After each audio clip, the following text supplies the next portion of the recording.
This is the Clausewitz Engine. It's Paradox Interactive's in-house game engine, and while it was originally developed for Europa Universalis 3, slightly modified versions of Clausewitz have been used to develop every single Paradox map game since 2007. And to say that Clausewitz is objectively one of, if not the worst game engine in use today, would be putting it lightly. But naturally, this had led many people to ask one simple question.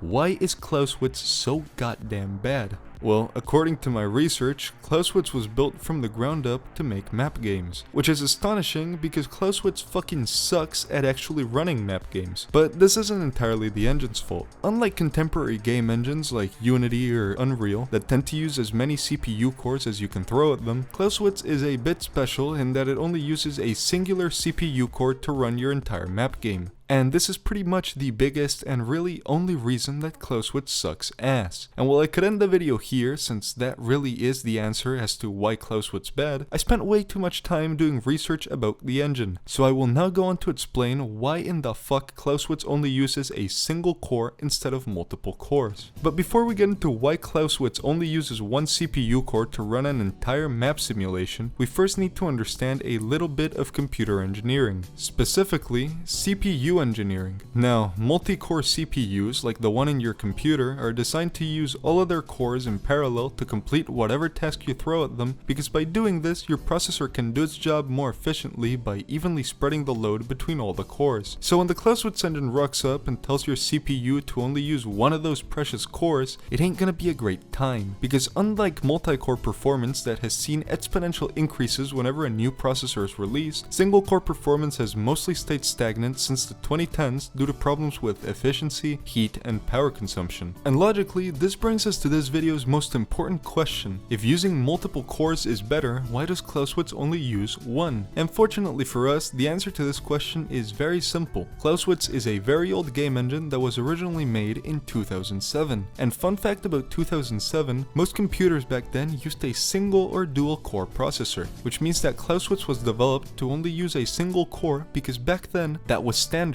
It was believed that single-core performance would get faster as the years went on, and when single-core performance stagnated in the 2010s, so did Clausewitz performance. And while this may not seem like a huge issue, you gotta understand that the way Paradox develops Clausewitz is by basically copy-pasting and slightly modifying the engine for every game they make. So while a lesser studio would have probably given up on Clausewitz and redesigned their engine so that it could use multi-core processing, Paradox just said, fuck it, we ball. Clausewitz does exactly what Paradox needs it to do. It gets the 3D models on the map, and it runs calculations for their games. And even though by now it does both those things kinda poorly, if you were Paradox Interactive, why in the fuck would you waste your money developing a new engine if the old one works about as well as you need it to? Now sure, with games like Victoria 3, we started to really see the limits of the Clausewitz engine, with that game barely being able to run properly on anything short of a supercomputer. But honestly, I can't really see Paradox switching to a new game engine anytime soon. Maybe they'll develop a new engine for EU5, but based off that game's trailer and its system requirements, I highly doubt it. We grew up with Clausewitz, and we're gonna fucking die with Clausewitz. After all, if the game launches, then why optimize the engine? Alright, I think that's enough of Uncle Hansen's drunken rambles, so if you enjoyed the video, feel free to leave a like, a comment, and subscribe,